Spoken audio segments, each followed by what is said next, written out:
Tarzan of the Apes by Edgar Rice Burroughs. Chapter 8. The Treetop Hunter.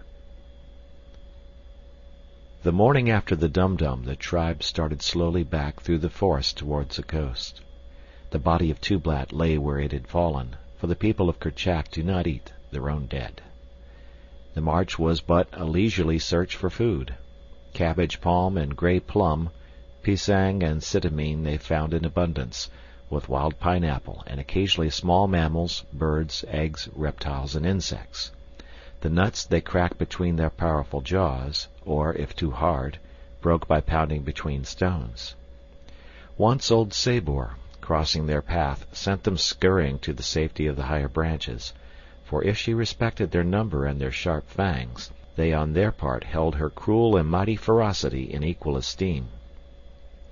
Upon a low-hanging branch sat Tarzan directly above the majestic supple body as it forged silently through the thick jungle. He hurled a pineapple at the ancient enemy of his people. The great beast stopped, and turning, eyed the taunting figure above her. With an angry lash of her tail she bared her yellow fangs, curling her great lips in a hideous snarl that wrinkled her bristling snout in serried ridges and closed her wicked eyes to two narrow slits of rage and hatred. With laid-back ears she looked straight into the eyes of Tarzan of the Apes and sounded her fierce, shrill challenge. And from the safety of his overhanging limb the ape-child sent back the fearsome answer of his kind. For a moment the two eyed each other in silence, and then the great cat turned into the jungle, which swallowed her as the ocean engulfs a tossed pebble. But into the mind of Tarzan a great plan sprang. He had killed the fierce Tublat, so was he not therefore a mighty fighter? Now would he track down the mighty Sabor and slay her likewise. He would be a mighty hunter also. At the bottom of his little English heart beat the great desire to cover his nakedness with clothes, for he had learned from his picture books that all men were so covered, while monkeys and apes and every other living thing went naked. Clothes, therefore, must be truly a badge of greatness, the insignia of the superiority of man over all other animals, for surely there could be no other reason for wearing the hideous things.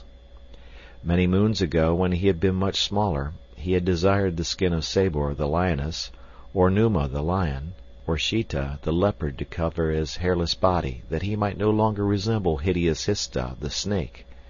But now he was proud of his sleek skin, for it betokened his descent from a mighty race, and the conflicting desires to go naked in prideful proof of his ancestry, or to conform to the customs of his own kind and wear hideous and uncomfortable apparel, found first one and then the other in the ascendancy. As the tribe continued their slow way through the forest after the passing of Sabor, Tarzan's head was filled with his great scheme for slaying his enemy, and for many days thereafter he thought of little else. On this day, however, he presently had other and more immediate interests to attract his attention. Suddenly it became as midnight. The noises of the jungle ceased. The trees stood motionless, as though in paralyzed expectancy of some great and imminent disaster. All nature waited, but not for long. Faintly from a distance came a low, sad moaning. Nearer and nearer it approached, mounting louder and louder in volume. The great trees bent in unison as though pressed earthward by a mighty hand. Farther and farther toward the ground they inclined, and still there was no sound save the deep and awesome moaning of the wind. Then suddenly the jungle giants whipped back, lashing their mighty tops in angry and deafening protests. A vivid and blinding light flashed from the whirling inky clouds above. The deep cannonade of roaring thunder belched forth its fearsome challenge. The deluge came. All hell broke loose upon the jungle. The tribe, shivering from the cold rain, huddled at the bases of great trees. The lightning, darting and flashing through the blackness, showed wildly waving branches, whipping streamers, and bending trunks. Now and again some ancient patriarch of the woods, rent by a flashing bolt, would crash in 1,000 pieces among the surrounding trees, carrying down numberless branches and many smaller neighbors to add to the tangled confusion of the tropical jungle. Branches, great and small, torn away by the ferocity of the tornado, hurtled through the wildly waving verdure, carrying death and destruction to countless unhappy denizens of the thickly peopled world below. For hours the fury of the storm continued without surcease, and still the tribe huddled close in shivering fear. In constant danger from falling trunks and branches, and paralyzed by the vivid flashing of lightning and the bellowing of thunder, they crouched in pitiful misery until the storm passed. The end was as sudden as the beginning. The wind ceased, the sun shone forth, nature smiled once more. The dripping leaves and branches and the moist petals of gorgeous flowers glistened in the splendor of the returning day. And so, as nature forgot, her children forgot also. Busy life went on as it had been before the darkness and the fright. But to Tarzan a dawning light had come to explain the mystery of clothes. How snug he would have been beneath the heavy coat of Sabor, and so was added a further incentive to the adventure. For several months the tribe hovered near the beach where stood Tarzan's cabin, and his studies took up the greater portion of his time, but always when journeying through the forest he kept his rope in readiness, and many were the smaller animals that fell into the snare of the quick-thrown noose. Once it fell about the short neck of Horta, the boar, and his mad lunge for freedom toppled Tarzan from the overhanging limb where he had lain in wait, and from whence he had launched his sinuous coil. The mighty tusker turned at the sound of his falling body, and, seeing only the easy prey of a young ape, he lowered his head and charged madly at the surprised youth. Tarzan, happily, was uninjured by the fall, alighting cat-like upon all fours far outspread to take up the shock. He was on his feet in an instant, and leaping with the agility of the monkey he was, he gained the safety of a low limb as Horta, the boar, rushed futilely beneath. Thus it was that Tarzan learned by experience the limitations as well as the possibilities of his strange weapon. He lost a long rope on this occasion, but he knew that had it been Sabor who had thus dragged him from his perch, the outcome might have been very different, for he would have lost his life, doubtless, into the bargain. It took him many days to braid a new rope, but when finally it was done, he went forth purposely to hunt, and lie in wait among the dense foliage of a great branch right above the well-beaten trail that led to water.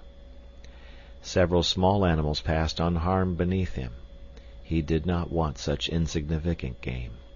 It would take a strong animal to test the efficacy of his new scheme.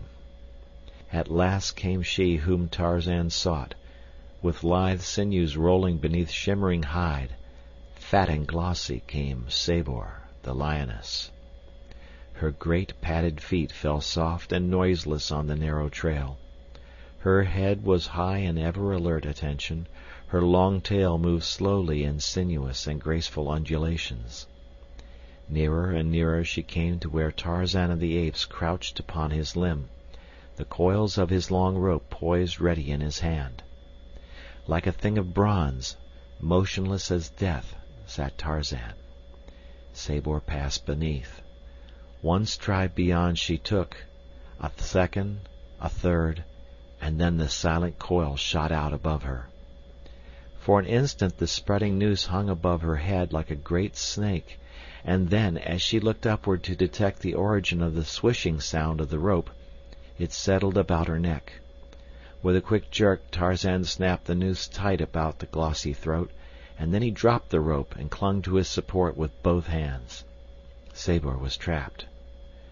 With a bound the startled beast turned into the jungle, but Tarzan was not to lose another rope through the same cause as the first. He had learned from experience.